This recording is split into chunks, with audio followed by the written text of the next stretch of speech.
e për sot kemi hadithin e Muhamedit sallallahu alaihi wasallam, ku hadith na transmeton neve Abu Huraira radiallahu anhu, ku pejgamberi sallallahu alaihi wasallam ka thënë: "Walladhi nafsi biyadihi, la tadkhulu al-janna hatta tu'minu, wa la tu'minu hatta tahabbu.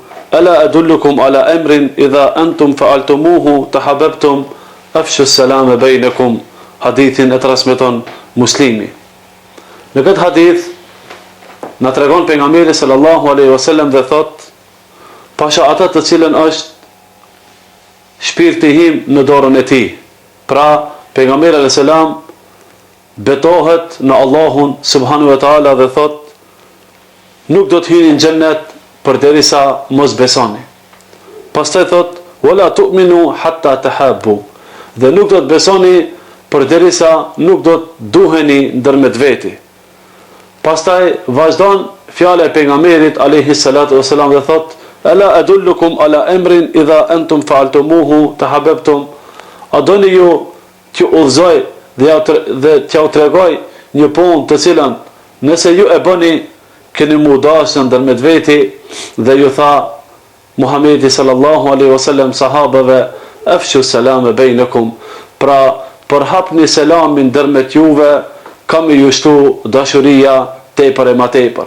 Nga ky hadith i madh i pejgamberit sallallahu alaihi wasallam neve na ban me dije dhe na ban me kuptu dashurinë e Allahut, dashurinë për hir të Allahut dhul xhelal, të cilët duhet me pasën besimtari.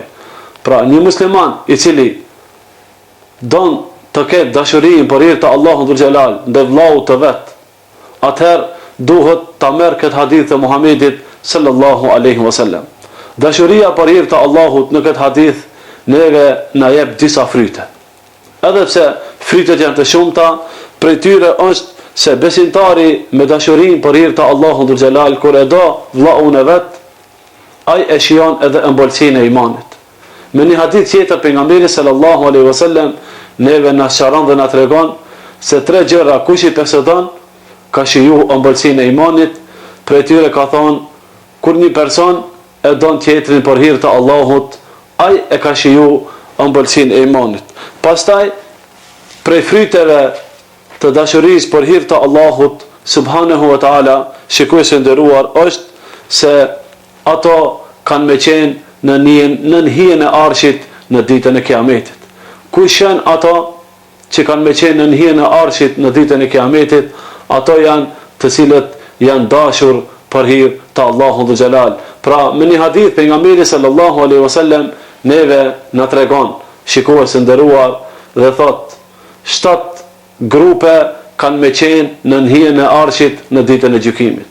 Për atyre 7 grupeve është edhe një njeri apo një person i cili është dashur dhe ka dashur dikën për hir të Allahut dhul xhelal dhe ka fitu këtë fryt të madh nga frytet të cilët neve na jep Muhamedi sallallahu alaihi wasallam. Pastaj, nga frytet e dashurisë për hir të Allahut, shikuesi nderuar, është se ata në ditën e Kiametit do të jenë të sigurt dhe vendin e tyre kanë me pasur në xhennet. Bile kanë me u pasur lakmi edhe pejgamberlerët, edhe ato të cilët kanë ra dëshmor dhe shahid. Kanë me pas lakmi pejgamberlerët dhe do ta kenë lakmi dëshmorët vendin e atyre të cilët janë dashur për hir të Allahut dhul xhelal. Pastaj, nga frytet e dashurisë për hir të Allahut, nga ky hadith shikuesi nderuar, është se ata fitojnë dashurinë e Allahut dhul xhelal direkt. Si e fitojnë dashurinë e Allahut? Neve na sharon pejgamberi sallallahu alaihi wasallam. Na thot: na ishte një herë një njeri dhe dolin nga shtëpia e tij, ta viziton një vllaun e tij dhe një shokun e tij në një vend tjetër.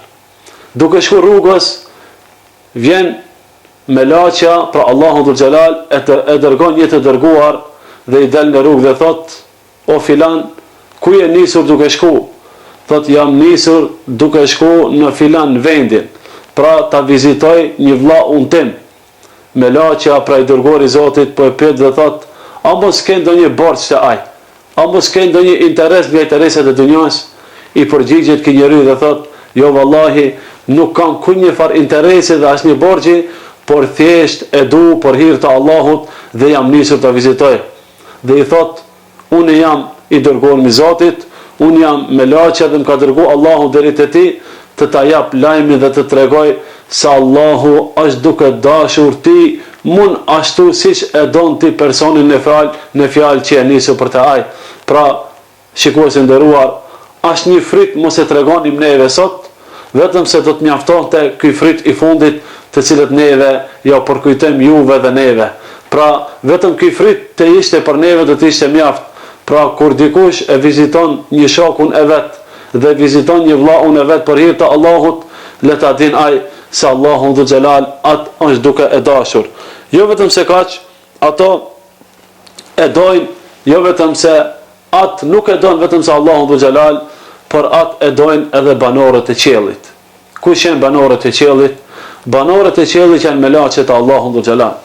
Neve na tregon pejgamberi sallallahu alaihi wasallam se Allahu Dhul Xhelal kur e don një rob, e lajmëron Xhibrilin alayhis salam dhe thot: "Ja Xhibril, unë e du filanin dhe e ke për detyrë ta duash edhe ti." Pra kur Allahu Dhul Xhelal e don najkan, le ta dije se e dojnë edhe banorët e qiellit, por prej tyre edhe Xhibril alayhis salam. E kur Xhibril alayhis salam e merr lajmin për Allahu se Allahu e don filanin, i lajmëron melaqet, edhe melaqet kanë me dashur këtë person. Pra, shife sa fryt i madh është shikues i nderuar kur ti duhesh për hir të Allahut me dikan. Prej fryteve tjera të cilët desha të përkujtojmë është se në hadith pejgamberi sallallahu alaihi wasallam për këtë dashuri për hir të Allahut e ka thënë në fund: nëse doni ta keni ju këtë dashuri, atëherë e jona është që neve ta shpërndajmë dhe të përhapim përshëndetjen e xhenetit. Pra, efshu selam bejnekum, ka thonë pejgamberi alayhis salam, përhapni selamin ndërmjet jush. Pra edhe neve kur ta përhapim selamin dhe ta shpeshtojmë gojen tonë me vëllezërit tonë, me motrat tona, duke ju përshëndet me përshëndetjen e xhenetit dhe duke dhënë selam, e kemi, domethënë, të garantuar dashurinë për hir të Allahut. Do të na don Allahu dhe do të na dojnë melaqet, do të na dojnë banorët e qiellit. Jo vetëm se kaq, por personi kur e shpërndan selamin, ajo është edhe i buzëqeshur, ku është edhe një cilësi prej cilësive të besimtarit. Pra ne si musliman e kemi për obligim që kur të takohemi edhe buzëqeshja jonë të jetë në nivel, sepse muslimani kur i buzëqesh muslimanit, kjo është edhe një sadaka të cilën e ka përmend pejgamberi sallallahu alaihi wasallam.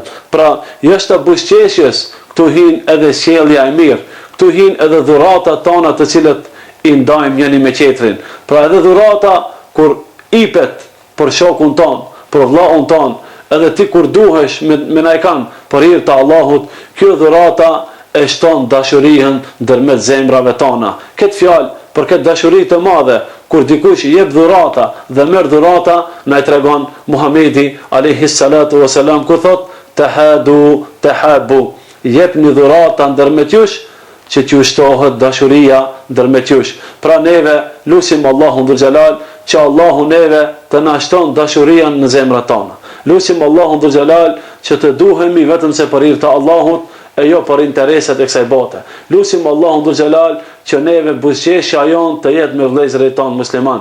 Lutim Allahun Dhul Xhelal që me mundësitë tona edhe dhuratat tona të jenë me vëllezërit tonë musliman, që të shtohet edhe më tepër dashuria për hir të Allahut. Pra neve lutim Allahun Dhul Xhelal si çdo herë që lutjet tona, ibadetet tona Allahu të na i pranon.